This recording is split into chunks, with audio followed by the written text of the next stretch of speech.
Mira, explica pra gente quais são os sinais que indicam que a gestante está entrando em trabalho de parto. Bom, é importante a gente sempre estar aconselhando a todas as mulheres grávidas que a partir de 37 semanas elas já começam a apresentar um número maior de contrações. E essas contrações, que a gente considera como observação o endurecimento da barriga, é um dos primeiros sinais que ela deve estar atenta. Então essa barriga vai ficar totalmente endurecida e esse número de contrações são 2 contrações em 10 minutos com uma duração em média de 50 a 60 segundos. Como é que ela vai fazer isso? Nesse período em que ela sente que a barriga dela endurece, ela pode colocar a mão dela sobre a barriga com um relógio de ponteiro de segundos e contar quantos minutos está durando esse endurecimento na barriga. Esse é um dos sinais, é o primeiro.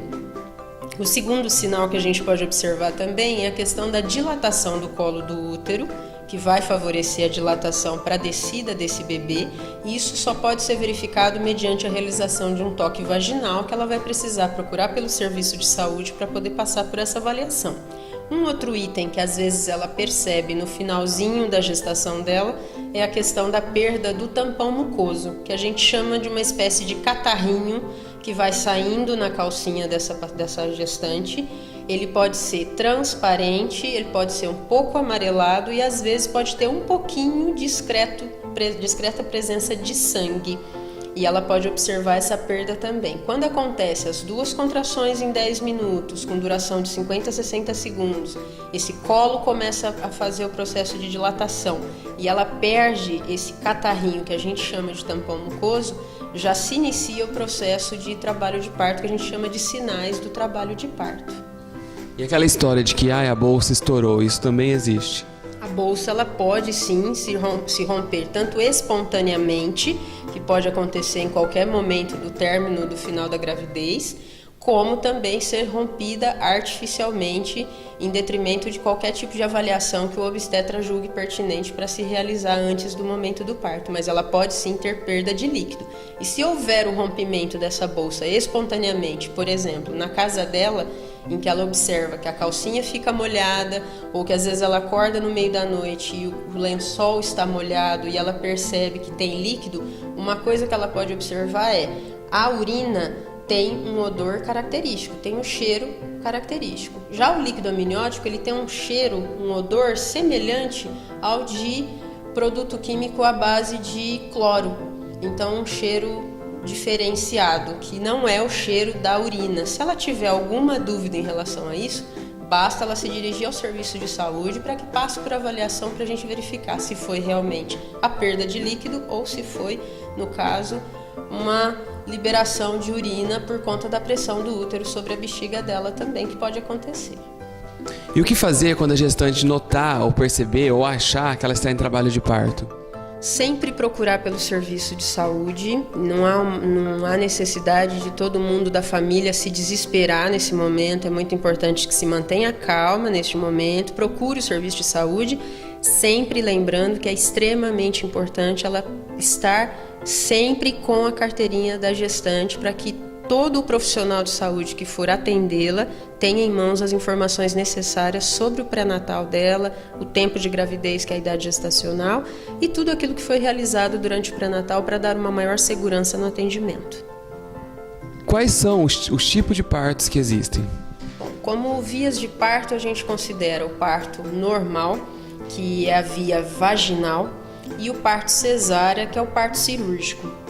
O parto normal, por sua vez, por ser um parto considerado fisiológico, acontece todo o processo de dilatação do colo do útero dessa mulher. O bebê passa por um processo de descida por todo o trajeto do útero, do colo do útero, pelo canal vaginal e é expulso mediante a força que a mulher faz, que no caso a gente chama de parturiente, que é a mulher em trabalho de parto, juntamente com a ajuda das contrações, que elas são rítmicas e regulares, que colaboram para a expulsão do feto. Após esse fato, acontece a saída da placenta, que a gente chama de deictação, e depois ela entra no período pós-parto, que ela já é considerada uma puérpera.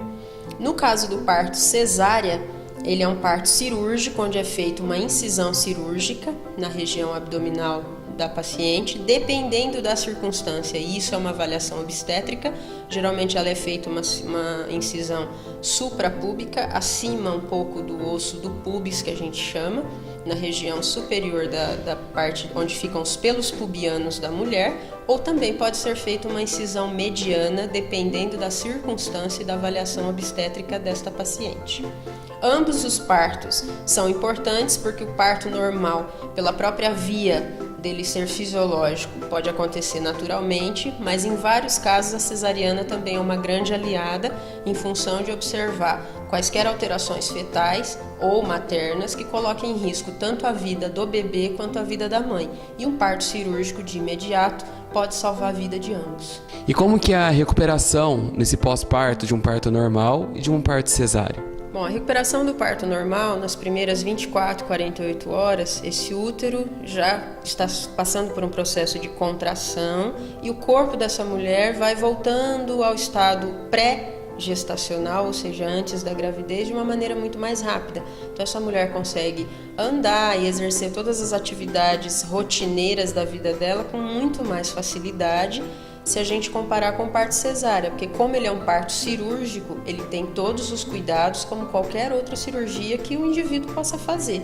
No caso da cesariana, com a questão do corte, essa paciente ela vai ter todo um cuidado em relação a não ficar pegando peso nos primeiros meses de recuperação, a andar com cuidado, evitar excesso de exercícios, no sentido de subir escadas, agachar, levantar rapidamente, esse tipo de coisa em função do processo de cicatrização ser um pouco mais demorado.